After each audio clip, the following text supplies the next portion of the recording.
Hi guys, welcome back to another ISL video. இந்த வீடியோவில் நம்ம எதை பற்றி பேச போகிறோம்னு பார்த்தீங்கன்னா, சென்னை எஃப்சி சைன்டு கோமல் தட்டலா அப்படின்னு தான் பார்க்க போகிறோம்.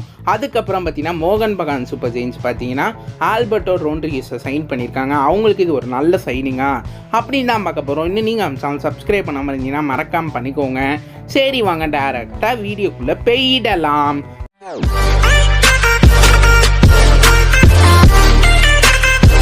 ஃபஸ்ட்டு பார்த்தீங்கன்னா சென்னை எஃப்சி கோமல் தட்டலை சைன் பண்ணிட்டாங்களா அப்படின்னு பார்ப்போம். யாருப்பா இந்த கோமல் தட்டல் அப்படின்னு ஃபஸ்ட்டு பார்த்துருவோமே. இவரோட ஏஜ் பார்த்தீங்கன்னா 23ங்க. Country India. மெயின் பொசிஷன் பார்த்தீங்கன்னா இவர் ரைட் விங்கரில் ஆடுவார். இவரோட அதர் பொசிஷன் பார்த்தீங்கன்னா இவரால் லெஃப்ட் விங்கர்லேயே ஆட முடியும். ISL சீசன் 10 பார்த்தீங்கன்னா ஜம்ஷத்பூர் எஃப்சிக்கு விளாண்டாரு. அங்கே இவரோட பெர்ஃபார்மன்ஸ் எப்படி இருந்துச்சுன்னு கேட்டிங்கன்னா 4 மேட்சஸ் தான் ஆடிருக்காரு. அதில் கோல்ஸும் 0, அசிஸ்ட்டும் 0. இவருக்கு ஜம்ஷத்பூர் எஃப்சியில் பெருசாக சான்ஸ் கிடைக்கல. ஸோ அதனால் எனக்கு தெரிஞ்ச வரைக்கும் ISL சீசன் 10 பெர்ஃபார்மன்ஸை வச்சு நம்ம கோமல் தட்டலை ஜட்ஜ் பண்ண முடியாது. நம்ம சென்னை எஃப்சி கோமல் தட்டலை சைன் பண்ணிட்டாங்களாப்பா அப்படின்னு கேட்டிங்கன்னா, சென்னை எஃப்சி இப்போ பார்த்தீங்கன்னா ரீசெண்டாக நம்மளோட ட்ரைனிங் பிக்சர்ஸ்லாம் ரிலீஸ் பண்ணிகிட்டு இருக்காங்க இன்ஸ்டாகிராமில். அதில் பார்த்தீங்கன்னா கோமல் தட்டல் நம்ம சென்னை எஃப்சியோட ஜெர்சி போட்டு ப்ராக்டிஸ் பண்ணுற மாதிரி இமேஜ் இருந்துச்சு. ஸோ மோஸ்ட்டாக இதை வச்சு நம்ம என்ன தெரிஞ்சுக்கலாம், அப்புறம் இந்தியன் ஃபுட்டி ஆப்லாம் என்ன ரிப்போர்ட் பண்ணியிருக்காங்கன்னா, இது மாதிரி சென்னை எஃப்சி கோமல் தட்டலை சைன் பண்ணிட்டாங்க. அவர் பார்த்திங்கன்னா டூரன் கப்பில் விளையாடுவார் அப்படின்னு சொல்லியிருக்காங்க. ஸோ இது எனக்கு தெரிஞ்ச வரைக்கும் நம்ம சென்னை எஃப்சி கோமல் தட்டலை சைன் பண்ணிட்டாங்கங்க. இன்னும் அனௌன்ஸ்மெண்ட் மட்டும்தான் பண்ணலை அப்படின்னு சொல்லணும். ஸோ வெயிட் பண்ணுவோம், எப்போ வேணாலும் அனௌன்ஸ்மெண்ட் வரலாம். ஸோ அதனால் எனக்கு தெரிஞ்ச வரைக்கும் சென்னை எஃப்சி கோமல் தட்டலை சைன் பண்ணிட்டாங்கன்னு நான் சொல்லுவேன். இது நமக்கு ஒரு நல்ல சைனிங்காப்பா அப்படின்னு கேட்டிங்கன்னா, எனக்கு தெரிஞ்ச வரைக்கும் நம்ம சென்னை எஃப்சிக்கு இது ஒரு நல்ல சைனிங்னு சொல்லுவேன். இவர் ஒரு யங்ஸ்டர். ஆல்ரெடி இவர் பார்த்திங்கன்னா ஓவன் காயில் கீழே விளாண்டுருக்காரு ஜம்ஷத்பூர் எஃப்சியில். ஸோ ஓவன் காயிலை பற்றி இவருக்கு நல்லா தெரியும். அதனால் எனக்கு தெரிஞ்ச வரைக்கும் கோமல் தட்டல் சைனிங் நம்ம சென்னை எஃப்சிக்கு ஒரு நல்ல சைனிங்னு நான் சொல்லுவேன்.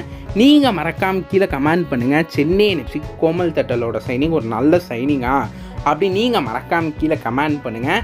இப்போ பார்த்தீங்கன்னா நம்ம அடுத்த அப்டேட்டுக்கு போகலாமே. அடுத்த அப்டேட் என்னப்பா அப்படின்னு கேட்டிங்கன்னா, மோகன் Bagan super giants signed Alberto Rodriguez. யாருப்பா இந்த ஆல்பர்ட்டோ ராட்ரிகஸ் அப்படின்னு பார்த்துலாம். இவரோட ஏஜ் பார்த்தீங்கன்னா 31ங்க. Country Spain. இவரோட மெயின் பொசிஷன் பார்த்தீங்கன்னா இவர் சென்டர் பேக்கில் தான் ஆடுவார். இவர் பார்த்தீங்கன்னா இந்தோனேஷியாவில் ஃபஸ்ட்டு டயர் கிளப்புக்கு ஆடிட்டுருக்காரு. பெருசிப்னு ஒரு கிளப்புக்கு ஆடிருக்காரு. இப்போ அடுத்த மோகன் பகான் சூப்பர் ஜெயின்ஸோட ஜாயின் ஆகியிருக்காருங்க. இவர் ஒரு குவாலிட்டியான சென்டர் பேக்குன்னு சொல்கிறாங்க. ஒரு நல்ல எக்ஸ்பீரியன்ஸ் உள்ள பிளேயர் அப்படின்னு சொல்கிறாங்க. ஸோ ஸ்பெயின் நாட்டை சேர்ந்தவரால். ஸோ டிஃபென்ஸில் நம்ம சொல்லவே தேவையில்ல. எனக்கு தெரிஞ்ச வரைக்கும் ஆல்பர்ட்டோ ராட்ரிகஸோட சைனிங் மோகன் பகான் சூப்பர் ஜெயின்ஸ்க்கு ஒரு நல்ல சைனிங்னு சொல்லியே ஆகணும். ஏன்னா மோகன் பகான் சூப்பர் ஜெயின்ஸ் இது மாதிரி டிஃபெண்டர்ஸை தான் சைன் பண்ணுவாங்க. டிரி ஆகட்டும், இது மாதிரியான பிளேயர்ஸ்லாம் அவங்க சைன் பண்ணியிருக்காங்க. ஸோ எனக்கு தெரிஞ்ச வரைக்கும் ஆல்பர்ட்டோ ராட்ரிகஸ் ஒரு நல்ல ஃபாரின் சைனிங்னு சொல்லுவேன். இந்த சீசனில் one of the best foreign centre back சைனிங்னா நம்ம ஆல்பர்ட்டோ ராட்ரிகஸை இது வரைக்கும் சொல்லலாம். ஏன்னா அவர் நல்ல குவாலிட்டியான பிளேயர் அப்படின்னு சொல்கிறாங்கங்க. ஸோ இவரை நம்ம பார்க்க ரொம்ப எக்ஸைட்டடாக இருக்கலாம். எப்பயுமே மோகன் பகான் சூப்பர் ஜெயின்ஸ் ஒரு நல்ல ஹை மார்க்கெட் வேல்யூ உள்ள பிளேயரை தான் சைன் பண்ணுவாங்க. அதே போல் தான் இந்த சீசனுமே ஒரு நல்ல ஃபாரின் டிஃபெண்டர் ஆல்பர்ட்டோ ராட்ரிகஸை சைன் பண்ணியிருக்காங்க. எனக்கு தெரிஞ்ச வரைக்கும் ஆல்பர்ட்டோ ராட்ரிகஸ் ஒரு நல்ல பிளேயர்.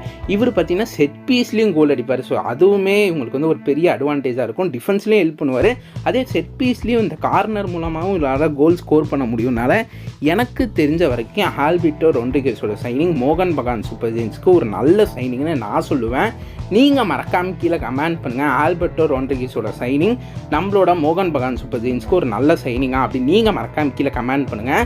அதுக்கப்புறம் சென்னை எஃப்சி கோமல் தட்டலை சைன் பண்ணால் சென்னை எஃப்சிக்கு ஒரு நல்ல சைனிங்காக இருக்குமா அப்படின்னு நீங்கள் மறக்காமல் கீழே கமெண்ட் பண்ணுங்கள். உங்களுக்கு இந்த வீடியோ பிடிச்சா சப்ஸ்கிரைப் பண்ணிக்கோங்க, லைக் பண்ணிக்கோங்க, ஷேர் பண்ணிக்கோங்க. சரி, வாங்க இதோட இந்த வீடியோவை முடிச்சுக்கலாம்.